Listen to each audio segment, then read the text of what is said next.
mendapatkan keberkahan ilmu dari Allah Subhanahu wa taala. Lahir menika kan kawontenanipun dumateng lebet ta, Bu. Lah menika langkung caket. Nah, berarti nggih meliputi zahir batin manusia dan seluruh ciptaanipun. Berarti niku sing dipun wastani esa tegesipun boten menyatu. Mengke lak menyatu muncul ingkang diwastani mengaku jadi Tuhan. Nah, menika salah kaprah. Ngoten lho. Makanya di sini di perguruan dijelaskan secara detail supaya murid tidak salah paham.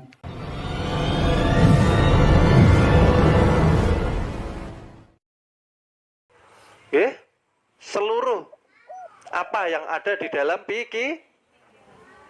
pikiran yang bikin ketakutan kita kan terlalu lama nonton film horor ini lah. Jadi bayangannya timbul sendiri. Maka makhluk Allah itu kan jin juga menciptakan berdampingan dengan kita. Nggih? Mereka itu tidak akan melukai kita. Gitu loh. Karena manusia sudah didoktrin film-film horor yang mengatakan bahwa jin setan punya kekuatan, makanya kita jadi ketakutan. Oh, kita ini manusia sempurna.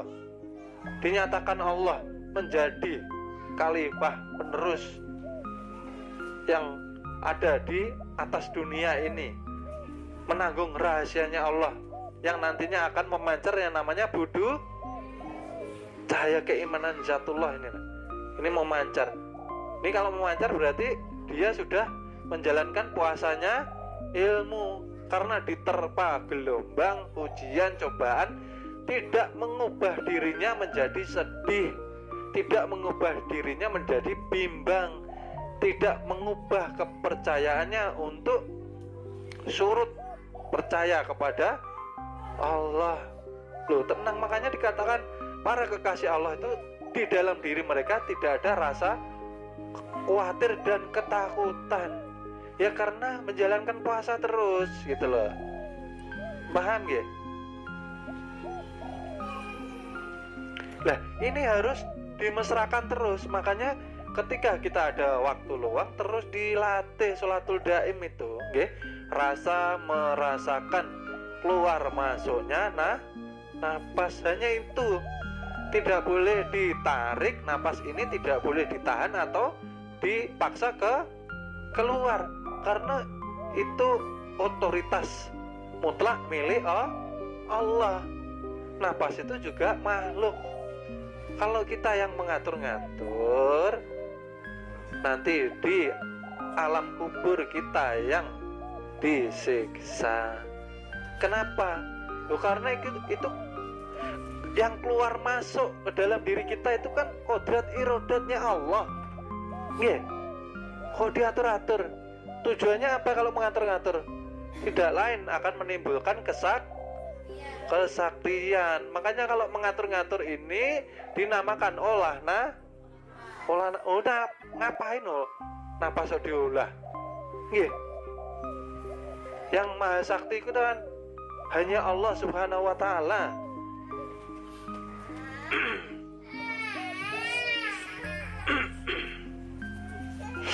Jadi ketika kita merasakan, baca dulu 3 nama suci, baca dulu sholawat. Setelah membaca harusnya kita sadar itu tidak mengosong-ngosongkan pikiran, menjaga kesadaran kita untuk terus mengikuti keluar masuk gerak daripada napas itu sendiri. Nah, diikuti gerak ini masuk dia dalam hati, kita ucap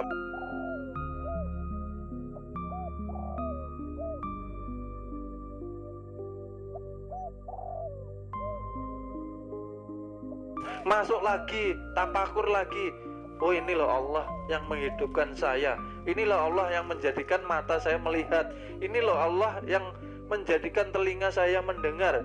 Ini loh Allah yang menjadikan mulut saya mengeluarkan suara.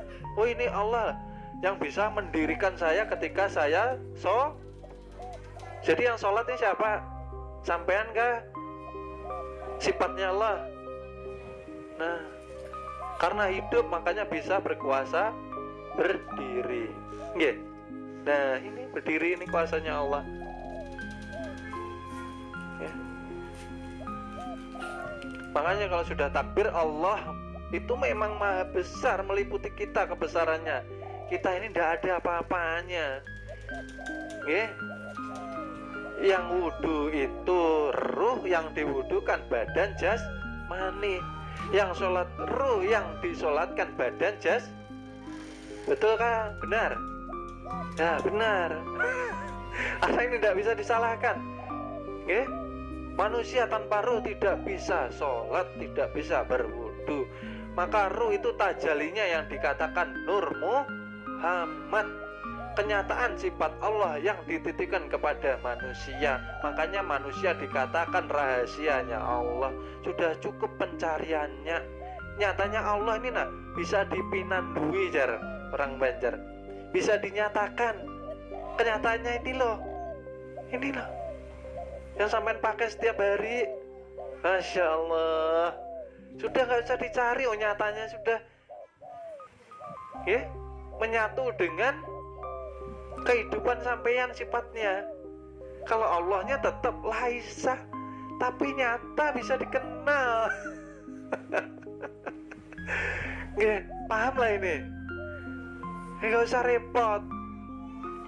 Makanya kalau syahadat asyhadu alla ilaha illallah, sampean menunjuk, sampean tunjuk itu ialah yang meliputi sampean, yang meliputi kita seluruh alam ini ya Allah Maha Ruang. Sebelum Bapak Ibu adik-adik melihat papan tulis, di antaranya ini siapa? Gak pernah terpikirkan, gak pernah dikaji, gak pernah dipelajari. Kemanapun wajah hambaku menghadap, di situ ada aku. Nggih. Yang meliputi sampai ya Allah. Tapi gitu kok ya masih sembrono, masih tidak menjalankan, mengamalkan puasanya ilmu. Berarti kan harus lebih giat, banyak belajar. Sampai diawasi Allah terus loh. Sifat tidak terpisah daripada zatnya. Ibarat lombok tidak terpisah dengan rasa pedas. Ya. Nah, dekat loh Allah. Kalau ada yang tanya di mana Allah, dekat. Oh, lebih dekat daripada urat leher kita. Ya Allah. Berarti apa? Harus banyak tafakur, tafakur. Ini badan milik Allah, roh milik Allah, 7 sifat milik Allah, nafsu mat milik Allah yang diberikan kepada kita untuk menemani hidup kita selama di alam dunia. Karena kalau tidak ada al-amah kita tidak bisa makan. Kalau tidak ada amarah kita tidak bisa mempunyai darah. Darah itulah hangat toh. Orang mati hangat kan dingin. Nah, anasirnya sudah kembali semua. Nah. Ilmu kita ilmu yang nyata, ilmu yang sejati. Kalau di Jawa namanya sangkan paraning dumadi. Kalau di sini namanya ilmu kenal diri.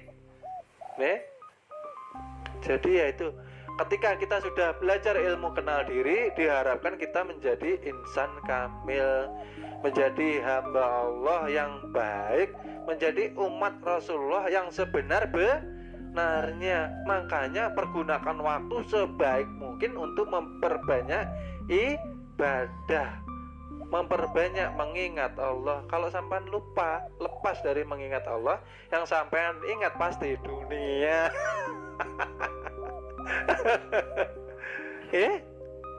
Jadi paham ya? Jadi kedudukan badan kita ini sungguh luar biasa.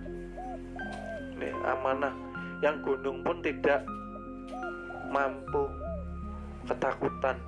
Ini tadi karena ada tuh hukum Allah ini hukum timbal balik. amanah sungguh berat, ya. Maka ketika berada di keramaian, kita taat. Maka ketika kita sendirian, wah ngawur liar kita.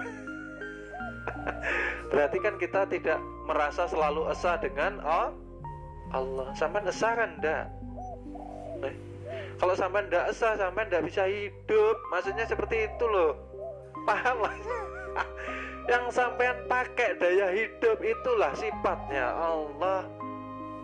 Kalau dilepas, namanya jisim, namanya mayat, dibungkus, dimasukkan alam kubur. Maka dilakukan hisab.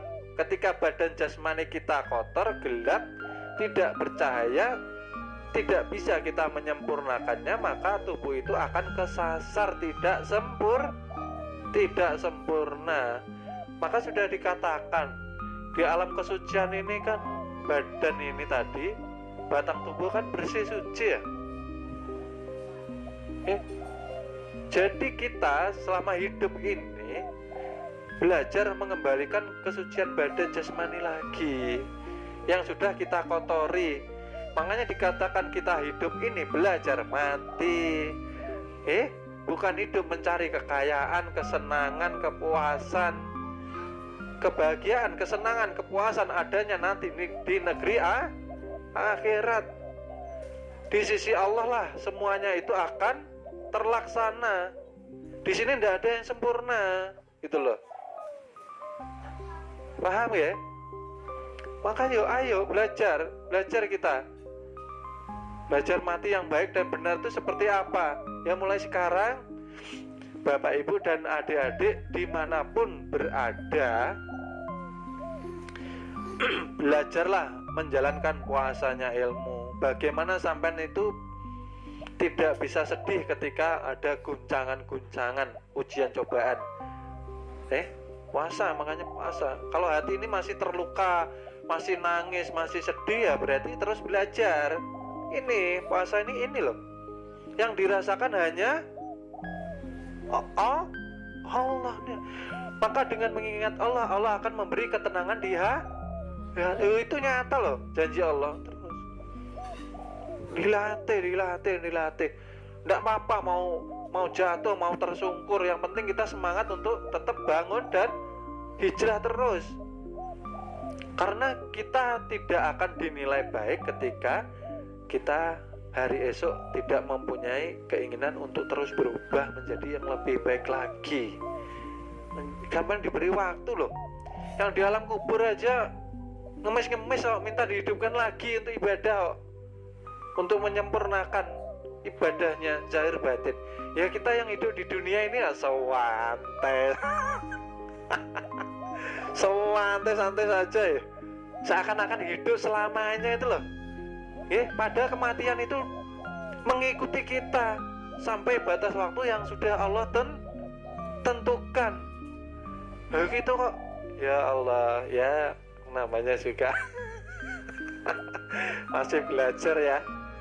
Cuman di sini perguruan harus wajib mengingatkan seluruh murid-muridnya bahwa hidup ini untuk belajar mati, hidup ini untuk mempergunakan waktu sebaik mungkin untuk memperbanyak ibadah. Seumpamanya hari ini kita lepas subuhnya, besok ya diperbaiki lagi. Hari ini kita lepas duhurnya, besok diperbaiki lagi, terus sampai kita menjadi umat Rasulullah yang dicintai Rasulullah, yang bisa memakai sifat 4, sidik, amanah, tablik, fatona. Kalau kita belum bisa amanah, belum bisa jujur kepada diri sendiri bahwa kita ini kezahiran daripada sifat Allah, bagaimana kita akan bersyukur? Kan seperti itu. Sampean bisa menikmati minuman, makanan itu kan karena karunia kenikmatan Allah. Ininya masih lepas. Kan seperti itu. Nah ininya loh, tidak diisi dengan ibadah, itu namanya kufur. Kenikmatan nih sebetulnya yang utama itu Nggih. Itu kok ada yang bilang, saya kalau ndak ada suami saya ndak bisa hidup katanya. Kan seperti itu. Saya kalau ndak ada uang kalang kabut. Saya kalau ndak ada istri saya merasa kesepian loh. Itu kata-katanya kan belum paham, belum mengenal akan kesejatian diri, bahwa kita selalu asa bersama santai aja. Kalau sudah jadi murid nih lah, jadi murid itu tenang-tenang aja. Banyak diam kencang ibadah. Itu loh, banyak diam kencang ibadah, itu motonya murid. Bukan banyak diam banyak melamun. Kan seperti itu loh. Ya Allah ya Rabbi.